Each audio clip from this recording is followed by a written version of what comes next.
Assalamualaikum warahmatullahi wabarakatuh. Alhamdulillahi rabbil alamin.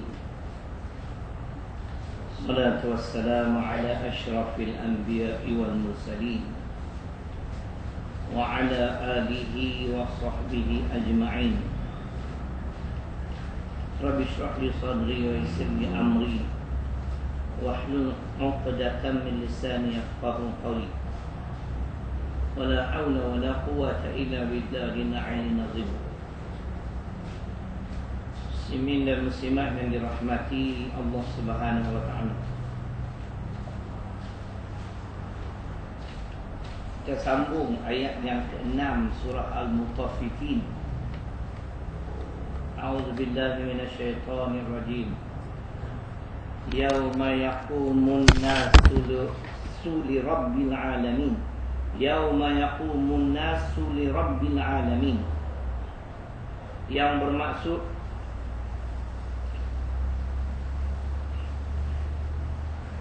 pada hari yang tegak berdiri manusia menghadap Tuhan seru sekalian alam. Itu maksud dia. Uraian dia. Dibangkitkan kelak mereka itu pada hari yang berdiri manusia berbaris untuk dikira, diperiksa. Hari yang menghadap segala makhluk hina dina tunduk kepada kebesaran Tuhan seru sekalian alam. Jadi ayat ini menegaskan bahawasanya kita akan dihimpun, semua kita akan dihimpun di hadapan Allah Subhanahu wa taala. Dan ketika itu amalan-amalan kita ni akan diperiksa lagi akan datang. Semua makhluk. Dan ada yang menjadi hina dina tunduk kepada kebesaran Tuhan seru sekalian alam. Dalam surah As-Sajdah ada. Dalam ayat yang ke-12, walau taro idzil mujrimuna naqisu ru'usihim 'inda rabbihim rabbana absarna wa sami'na farji'na na'mal salihan inna muqinun. Dan sungguh ngeri sekiranya engkau melihat ketika orang-orang yang berdosa itu menundukkan kepalanya di hadapan Tuhan mereka dalam keadaan malu dan hina sambil merayu, wahai Tuhan kami telah melihat dan mendengar dengan sejelas-jelasnya akan segala yang kami ingkari dahulu, maka kembalilah kami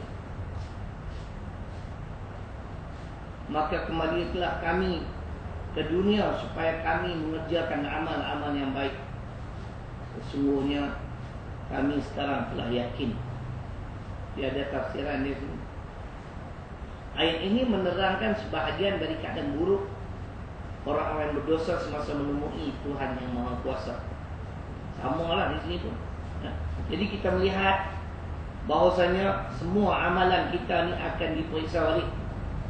Tidak terlepas daripada catatan Allah Subhanahu wa taala. Bahkan dalam ayat tadi ada yang merayu pada Allah supaya dikembalikan semula ke alam dunia ini. Berilah peluang kali kedua supaya kami beramal. Kali ini kami nak tunduk dan patuh mengikut perintah Engkau. Dalam surah Al-Hijri ayat 2 ada. Surah 15. Rubbama yawaddul ladina kafaru law kanu muslimin. Ada masanya orang-orang yang kafir merasa ingin kalaulah mereka telah menjadi orang-orang Islam. Ini penyesalan yang pepatah Melayu kata nasi dah jadi bubur. Tak lewat apa. Sebab itu selalu kita ulang, peluang kita hanya sekali sahaja. Sesuai dengan apa yang disebut oleh Imam Al-Ghazali, ad-dunya mazra'atul akhirah. Dunia ini ladang menuju ke akhirat. Peluang kita sekali ini Kalau ladang sebidang tanah yang kita miliki, kita tanam dengan benih-benih manis, esok di hadapan Allah tak bimbang dah. Percaya. Tapi orang yang ingkar suatu hidup di dunia, diberi penjelasan, diberi penerangan, tapi masih tidak meyakini, bahkan mengingkari, maka mereka meminta kepada Allah peluang buat kali kedua. Kembalilah kami. Andai kata kalau kami boleh kembali ke dunia, kami nak jadi orang Islam, kami nak tunduk dan patuh mengikut perintah Allah. Ini penyesalan. Banyak ayat-ayat yang selalu kita sebut. Di antaranya dalam surah Al-Mulk itu, wa qalu law kunna nasma' aw na'qilu kunna fi ashabis sa'ir. Kalaulah dahulu kami mau mendengar atau kami mau berfikir. Ada orang dengar tapi tak mau fikir. Dia mai dengar, dia nak intip apa Ustaz Syarilu nak kata. Dia nak sentuh kepada isu pelantikan setiausaha kerajaan di Selangor. Itulah manusia yang paling rugi di dunia, tuan-tuan. Nama dia Muhammad Khusrin. Innal insana lafi khusrin.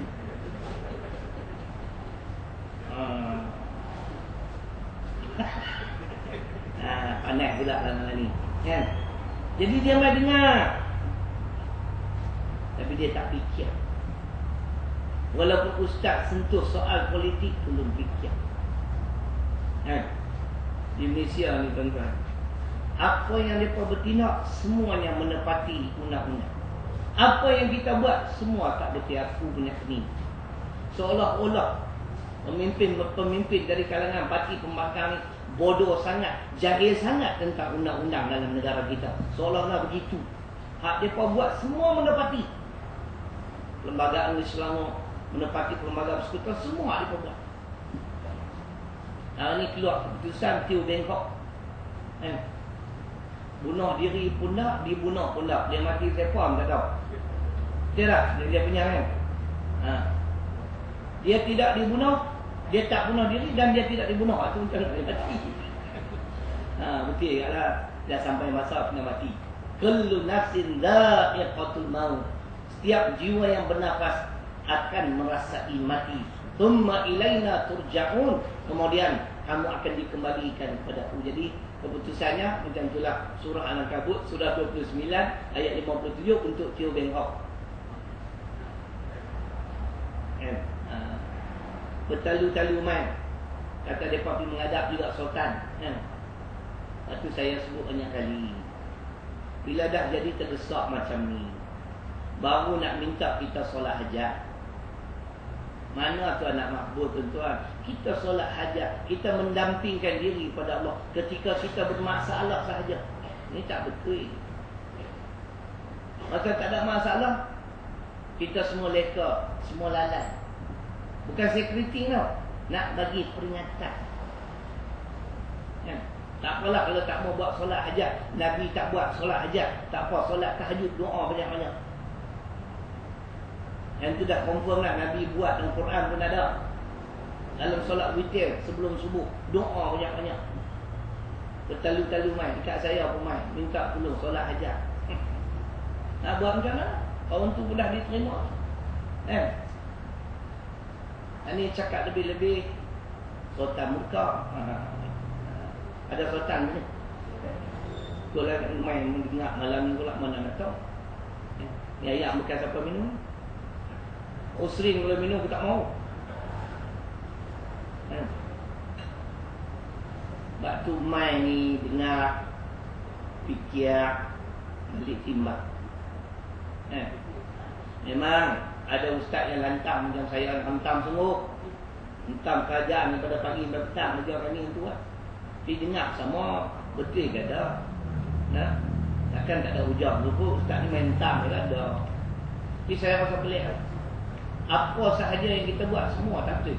Hak mereka buat semua menepati perlembagaan di Selangor, perlembagaan persekutuan.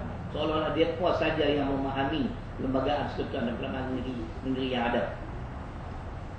Manusia ini rugilah. Percayalah.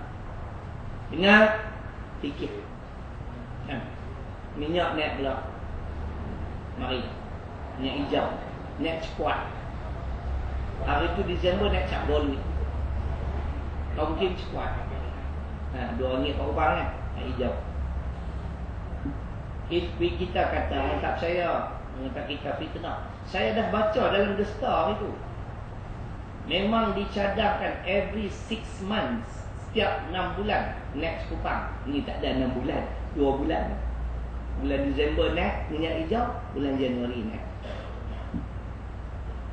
Inilah tuan-tuan yang disebut oleh Perdana Menteri yang kita kasihi dan cintai. People first, performance now. Rakyat didahulukan. Hampa bayar dulu, lepas tu kita kira kemudian. Pencapaian diutamakan. Macam ni nak bela tradisi, membela rakyat. Tuan-tuan, orang kampung yang tak faham pasal politik ni payah cakap mereka. Kita kira murah dia kata Singapura lagi mahal, Siam lagi mahal. Kita nak tanya, negara atau negeri Singapura dengan Siam ada minyak? Ada minyak? Memang tak ada. Kita negara kita Allah kurniakan minyak. Kalau kita negara yang sebagai salah seorang pengeluar minyak, pasal apa orang yang ada minyak harga dia mahal? Saya pergi Mekah tahun 2009, naik coaster daripada Mekah ke Madinah 40 km. Arab Saudi pengeluar minyak juga. Driver tu bubuh cakor saya RM10. Dia kata biar betul yang hang ni. Tanya dia hang bubuh berapa? Masyarakat Riyal dia kata. Takkan RM10 dia sampai Madinah. Sampai tuan-tuan itu 1 liter Seapuat 4 mereka ada minyak jual murah. Kita ada minyak RM2 per kupak. Tak boleh fikir ni. Minyak ni semua ni. Ni minyak di Malaysia ni bukan banyak lah katanya. Habis-habis lama 4-5 tahun lagi sudah berkurangan. Yang bagi tahu kat saya tu orang minyak lah. Bukan orang minyak duk rogol orang dah. Orang yang kerja di pelantak minyak. Politik kena kait tuan-tuan, tak boleh. Isu-isu semasa ni kan. Percayalah, lah hampa buat dengar tak dengar, acuh tak acuh hampa tunggu di akhirat ni. Tradisi membela rakyat. Isteri Perdana Menteri menganjurkan First Lady, wanita pertama, 15 orang yang hadir, 4.5 juta dibelanjakan wang rakyat dalam tempoh 3 hari. 3 hari buat di luar negara kan. 4.5 juta hampir. Apa faedah kita dapat anda? Dia bukan first lady. First lady kita ialah permaisuri yang di-Pertuan Agong, yang di-Pertuan Agong. Kita diberitahu dia nak glamour, nak muncul di kaca TV di Amerika, bayar dekat RM1 promosi diri dia. Guna wang rakyat sebenarnya. Isu apa tanggungjawab lah dia akhirat. Itu yang menyesal tu Kalaulah dahulunya kami mau mendengar dan mau berfikir, tidaklah hari ini kami berada di dalam neraka sa'ir.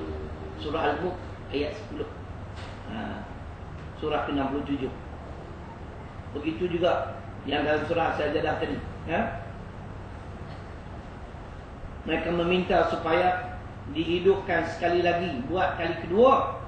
Kali ini mereka nak beramal dengan amal-amal soleh. Itu ayat yang ke-6. Maknanya kita akan dihimpunkan di hari akhirat di padang mahsyar. Himpunan agung ini setiap tahun berlangsung di bumi Arafah yang saya sebut. Ini Allah nak gambarkan esok di hari akhirat beginilah keadaan kamu semua. Di bumi Arafah kita tengok semua orang pakai kain putih. Baik yang berpangkat, orang biasa, sultan, agung, menteri, kain putih. Nak abang sama saja kamu ini di sisi aku. Yang membezakan kita adalah ketakwaan. hari akan datang. Baik. Kemudian Allah menyambung firman-Nya pada ayat yang ke-7. Ayat yang ke-7, kalla inna kitabal fujjar lafi sijjin.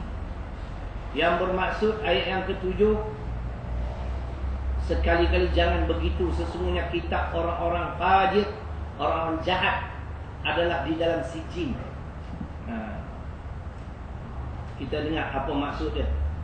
Ini adalah bantahan dan tegahan melarang manusia berbuat begitu. Apanya? Iaitu janganlah sekali-kali kita mengurangi timbangan atas sebagainya, dan jangan pula kita lalai alpa daripada bersedia menghadapi hari pemeriksaan yang amat besar itu. Di antaranya surah Mutaffifin ini dikaitkan dengan orang yang berniaga. Timbangan mestilah betul, mesti adil, jangan menipu. Bayangkan tengok, kalau dalam perniagaan kita tu menipu pun dapat macam ni, kalau tipu rakyat agak-agak macam mana? Itu dia. Tipu orang perseorangan pun dah teruk lah. Ni kita menipu seluruh rakyat. Ma min abdin yastar'i illa ra'iyatan yamus yawma yamus wa huwa ghashun li ra'iyati illa haramallahu alaihi jannah. Hadis riwayat Imam Muslim. Mana-mana hamba yang telah diamanahkan oleh Allah untuk memimpin sekelompok manusia, rakyat, kemudian dia mati dalam keadaan menipu rakyat, haram syurga baginya. Ada pemimpin ni, pemimpin Pulau Pinang ni pakai kata rakyat, dengar dia loh, jangan menipu rakyat. Keluar pun kaca TV muka warang kan? Kita tengok, bagus semua pemimpin ni cakap tentang keadilan, membela rakyat. Kan? Belakang TV, belakang rakyat, dia ada pembohong kita. Kalau Melayu tak sedap lagi tentang habis model ada yang cakap ni lah, nak pergi cakap lebih-lebih cakap saya, aku masuk dalam lah. Aku masuk dalam, kau duduk di luar, kau duduk gelapkan aku. Kan? Jadi jom kita masuk ramai-ramai. Kan? Oh tuan-tuan, ni yang kita sedang berhadapan dengan pemimpin-pemimpin yang pandai berlakon. Keluar pula apa, WikiLeaks ada. Apa dia kata ada seorang menteri terlibat merogol dia punya mate, orang panggil apa? Orang gaji. Tahu rogol, prank lah, dia prank. Dia pun sebut pula Rais Yatim pula dah. Rais Yatim menafikan kan. Tak apa, nafi kita jangan berkata apa. Dia kata tak. Mana ada bukti kan? Tak ada bukti, kita diam tak. WikiLeaks ni pun kadang berjawab duk jaga tepi kain orang, pelah buat. Buat ni pun kadang berjawab. Kereta Hussein Ibrahim, kereta ni macam ni pula. Apa? Najib pun kena kan? Pasal atas tuya. Tapi Najib senyap, tak menafikan. Dia warak. Kan? Ada Najib ni kot imam Allah. Kan? Cerita dia. Ingat? Kalau menipu dalam timbangan pun macam tu punya keadaan. Bagaimana kita menipu seluruh rakyat? Dia dengan kuasa yang Allah beri, kesempatan yang ada, kita pula mengambil kesempatan itu untuk menipu rakyat, membina kekayaan untuk diri kita dan keluarga kita. Lepas tu kita digemparkan pula dengan isu yang terbaru, Hari Jamaluddin. Okay. Kata nak rehat daripada politik. Dia rehat dia kata nak letak semua jabatan tu ya. Tak tahu lah. Tonton fikir tengoklah. Dulu masa Pak Mentua dia jadi Perdana Menteri, tak apalah kan. Masa Siddiq Sigaraga jadi tak apa. Pak Mentua tak ada orang siapa nak peduli kan. Ketua Pemuda tuan-tuan tak dapat satu jawatan pun dalam kerajaan negeri, kerajaan persekutuan, tak. Ketua Pemuda, ahli parlimen. Kalah pula pergi jadi timbalan menteri, tak pelik. Tuhan nak tunjuk je. Kan kalau dia berhenti dan tarik diri tu ada sebab. Kan? Depa sebab depa bukan ada apa tuan-tuan, rebut dunia lah. Biasa lah, kan lah? Rebut dunia. Ni projek Kepala Batan lah. Tetapi Kepala Batan mana? Betul tengok. Betul ya? Tu jalan baru buat. Saya dipahamkan projek dia. Ya poin tu lah, tak ada aja. Bila tak dapat projek, nak lari macam tu. Tak ikhlas semua. Buat kerja. Tengok Tuan Guni Aziz ada apa? Didakwa konon-konon minta 65,000 nak pergi Mekah. Tu orang sponsor. Kan? Oh, SPRM pun full terus buat siasatan. Kan? Oh lah. Kalau orang kita cepat dia siasat. Kan? Datang tengok tak ada bukti. Ni Aziz kata 1/3 daripada simpanan dia nak bagi untuk Islam. Dia bersyukur kerana didapati tidak salah. Tu guru ni Aziz ni tuan-tuan, bukan kata kalau dalam Malaysia ni tak ada ting lah. Tak ada ting. Amanah. Pernahkah kita dengar ada expo kerajaan di Kelantan terlibat dengan rasuah? Ada. 20 tahun lah. Dia dah adik. Awak tak jawab kan belah sana apa? Bang ni main duduk depan tak, dah duduk belah sana?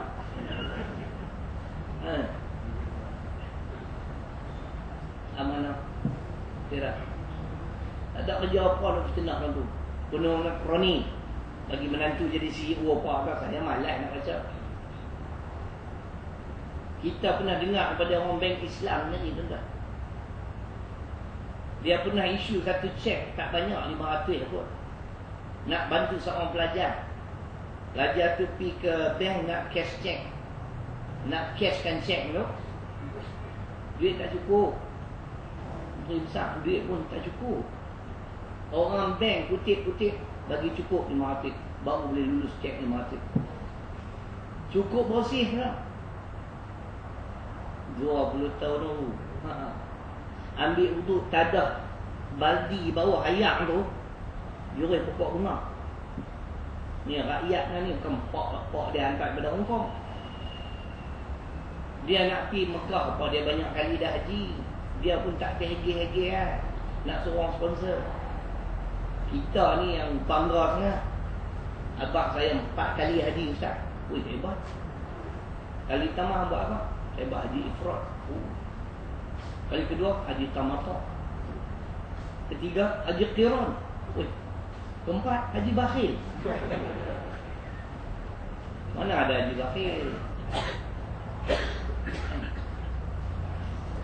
Acap. Kawan dah berapa kali haji dah. Bawa ni Tuan Guru ingat Sultan Kelantan. Takut Sultan Kelantan sponsor. Anak Sultan duit banyak tuan. Kan? Yang tak ada ni Tok Guru saya kita semua. Tuan-tuan pun tengok macam korporat semua. Sebut korporat buat keluar tong lah tu dia. Jadi jaga. Jadi disebut pertama kesalahan kerana menipu. Yang kedua dia memperingatkan kita jangan lalai. Jangan alpa daripada bersedia menghadapi hari pemeriksaan yang amat besar itu. Jadi saya teringatlah apabila ditanya kepada Sayyidina Ali karamallahu wajhah, yang mungkin dah lama saya tak sebut di sini. Tak apalah kita ulang. Baru-baru ni kita sebut di Sungai Dua. Wakil Sungai Dua dah. Ibn Arafi. Alamak. Bila ditanya kepada Sayyidina Ali karamallahu wajhah tentang takwa, apa itu takwa? Beliau kata takwa itu ialah al-khawfu minal jalil wal amalu bitanzil wal qana'atu bil qalil wal isti'dadu li yaumir rahim. Salah satu ada kaitan yang disebut dalam kitab ini. Ditanya kepada Sayyidina Ali tentang takwa. Apa maksud takwa? Beliau menyatakan takwa itu pertamanya kamu takut akan kebesaran Allah. Yang amat besar, yang maha besar dan maha berkuasa ialah Allah, bukannya makhluk. Orang bertakwa dia takut kat Tuhan ya.